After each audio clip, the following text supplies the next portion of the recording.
I woke up at 5 a.m. when I heard Anne coming down the stairs to make breakfast. Everyone else was still asleep. It was dark and completely quiet. There was no light bulbs, just her headlamp and the faint glow of a rising sun. The only sounds were from the occasional clanging of cookware and the creaky wooden floors as she moved around the kitchen.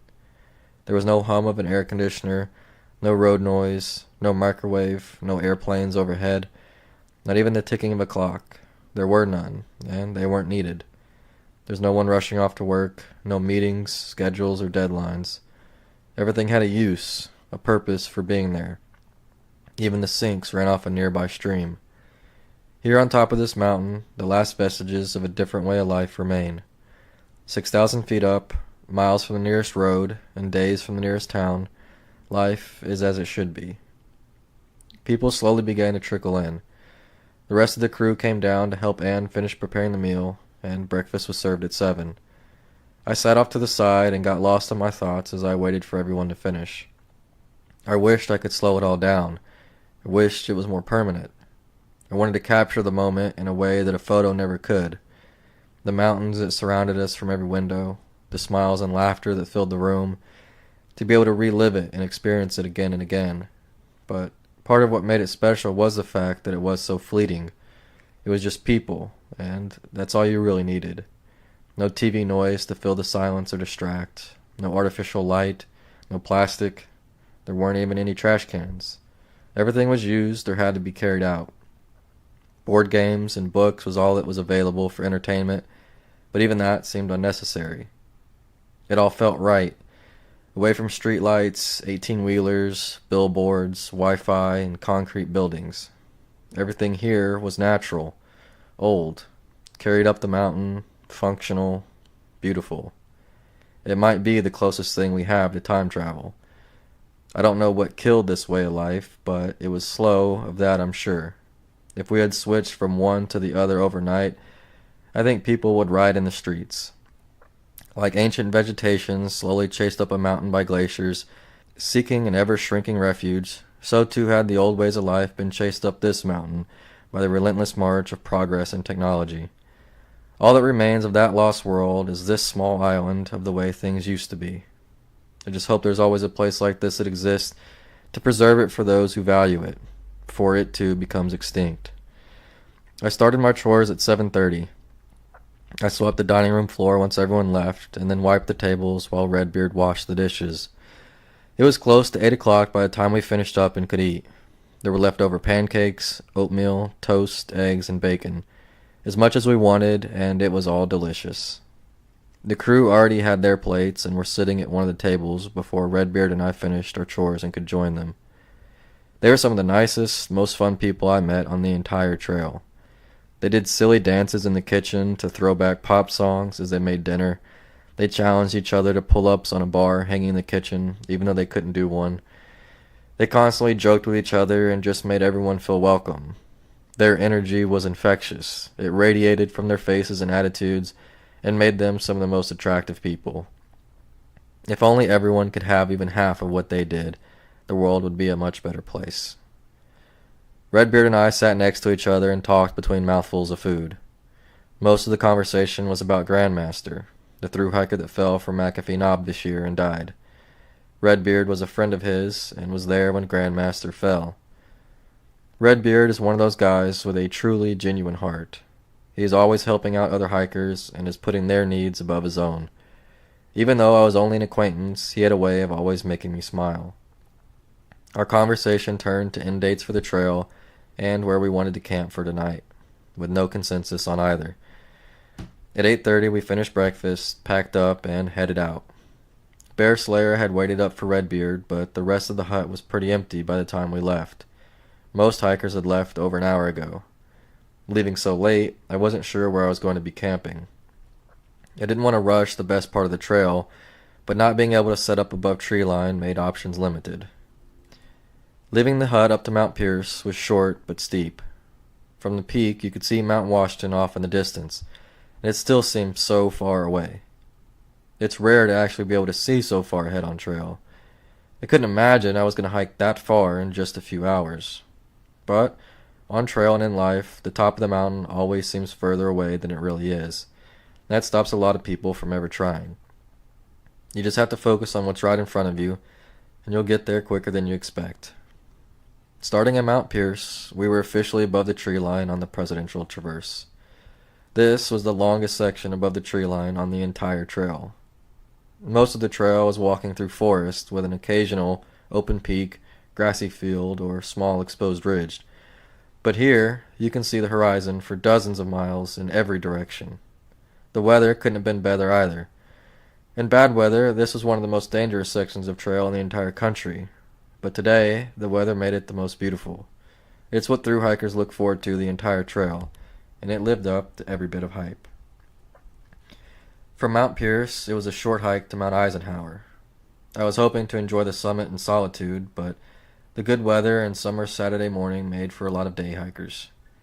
Eisenhower was the first 4,000-footer of the Presidentials that was off-trail, and I never saw any other thru-hikers doing them, which I didn't really understand. I tried repeatedly in vain to convince others to join me, only to be met with strange looks and rejections. They had hiked 1,800 miles to the most beautiful part of the trail, but didn't want to go to the top of the mountain half a mile away. I was told it was extra miles in elevation, and it didn't count because it wasn't on the official trail. They were too tired or didn't have enough time. I always wondered what they would have done had the trail magically been rerouted over all these extra peaks. Would they have skipped them or toughed them out like the hundreds of mountains that came before it? Many were deterred by comments on hiking apps letting them know that there was no views at the summit. I wish they could have seen it how I did. It seemed like they had missed one of the major lessons of thru-hiking. How had the people who had managed to put their entire life on hold, hike thousands of miles and hundreds of days to have an adventure of a lifetime, become the same people too busy or too bored to do a small side trail? Instead of seeing the trail as a baseline for opportunities and excitement, they made it a boundary by which they could never cross, no matter the circumstance. You get one shot at life, and likewise, most people only ever do a thru-hike once. Half a mile might seem far when you have to hike another 10 miles that day, but you know what's further? Never coming back, or having to take a plane ride across the country to come revisit it, or waiting 20 years until you retire and get around to it. It's not even always about what's at the end of that one particular side trail. It's the change in your mindset and the person you become by doing it. Life doesn't have a comment section to tell you what's up ahead or if something's going to be worth it. You just have to do it and see for yourself. Yes, sometimes you will get to the top of that peak and it'll be covered in trees, boring, and not worth it. But who cares? Most hikers know what's coming up on the trail every 1/10 of a mile for the next 20 miles. The side trails are where you can be genuinely surprised at what you're going to see, to get off the beaten path and do something a little bit adventurous. On this occasion, I got to see a lady finishing the final mountain of the New Hampshire 48 Challenge. We formed a tunnel with our trekking poles as she walked through and touched a large rock cairn to officially finish her journey. Her friends commemorated the moment by giving her a cupcake that somehow made it up the mountain in pristine condition. I congratulated her on the accomplishment and then headed to Mount Monroe. Monroe had a false summit. I climbed up a steep rock face and scrambled to the top where it flattened out. I thought I was at the top. It was the highest point around, but there was no people, which tipped me off that I might have made a mistake. After checking the map, I wasn't even halfway there. The summit was still another mile up the trail. From where I was, I could see ant-sized people standing on top of it. So, I drank some water, put on my pack, and kept hiking. Each peak brought Mount Washington closer and closer, and each rose higher than the one before it. The weather remained clear and sunny, and the views would literally take your breath away. I could see all the way back to Mount Pierce, and occasionally see brightly colored specks of people on the distant horizon as they hiked north. Shortly after Monroe was Lake of the Clouds hut. I stopped in to get water, used the restroom, and exchanged my thru-hiker card for a free baked good. I was told by other caretakers that Lake of the Clouds had the best ones, but when I got there, they only had cornbread. It was okay, but the chocolate chip pumpkin muffin from Zealand Hut is still my favorite. The swarm of people intensified here as they came and went to Mount Washington just a couple miles away. The feeling was somewhere between people lining up for an amusement park ride and a holy pilgrimage. People of all ages and abilities crowded the steps up to Mount Washington. It was a tough climb, but no scrambles. Just a long, steady climb up hundreds of stone steps. I overheard many people from numerous countries, Indians, Germans, and Canadians, and was slowed down more by the people than the terrain. I finally made it to the top of Washington around 1 o'clock. I noticed the line for the summit sign was dozens of people long. I had no interest in waiting in it. I opted to hold my hand-drawn sign and take my own picture. I kind of hated it up there. What I'm sure was once a place of solitude and awe is now nothing more than a glorified gift shop. People ride the tram or drive their cars to the top and bring all of their bad habits and distractions with them. People are everywhere. It's hard to believe you're on top of a 6,000-foot tall mountain, notorious for its deadly weather and difficult terrain. Thru-hikers do have a bit of entitlement sometimes. I won't deny that, but I think it comes from a deep sense of respect. We've hiked hundreds of miles through all kinds of weather and terrain to see some of these places. We've hiked hours on end through untouched forests, away from all forms of modern life, with nothing to show for it most of the time. We all look forward to that one overlook or viewpoint that's coming up, days or even weeks ahead. We've put our blood, sweat, and tears into this trail, literally. And I'm not saying that like it's a bad thing. I love all of that stuff, and it's why I'm out here. It's what connects me to the environment. It's what allows me to be grateful for a sunny day, a cold glass of water, or a nice place to sit and enjoy the view. But it's utterly demoralizing to go through all of that, only to come to the culmination of it and see 500 people taking selfies. With people comes infrastructure. The road, the tram, the gift shop, the food court, the museum, the bar, the buildings, employees to staff it all, telephone poles to power it all, parking lots, Wi-Fi for everyone's smartphones, bathrooms, plumbing, wheelchair ramps, signs, railings, vending machines, overflowing trash cans, noise from all of it, people blocking the views and standing in lines, trampled vegetation, wildlife gone, kids running around everywhere. Nature and solitude are nowhere to be found, in the one place it should be most easily observed. I wish there was some way to ban all of the roads that lead to viewpoints, especially the more popular ones, so that the excitement and wonder that greeted the first people who discovered it might still be preserved. I took my picture on the way out and headed down the other side. It's crowded again, but not as bad as going up. Most people are headed to a parking lot somewhere down the trail. I split off after a mile or so and take the side trail up to Mount Clay. This was my favorite presidential mountain. It's everything that Mount Washington should have been. The trail wasn't too difficult, and it got me away from all the people on the AT. It was quiet, truly beautiful. The views were even better than on Mount Washington. Nothing was obstructed by any building, radio tower, or gift shop. I didn't see a single person. It was also later in the afternoon by now, and the sun bathed everything in a warm golden light. The summit was covered in tall grass swaying in the breeze. Something about it just felt special. It actually brought a tear to my eye. I felt comforted somehow. It was as if the scene was too beautiful for someone like me to enjoy. I didn't feel worthy of it. I think part of me knew how fleeting it was as well. Then in a couple hours it would all be gone. It had been there for thousands of years, but I was the one that was leaving, possibly never to come back. It was more than a postcard moment. I imagine it's what a lot of people think heaven is like, just nature at its most beautiful.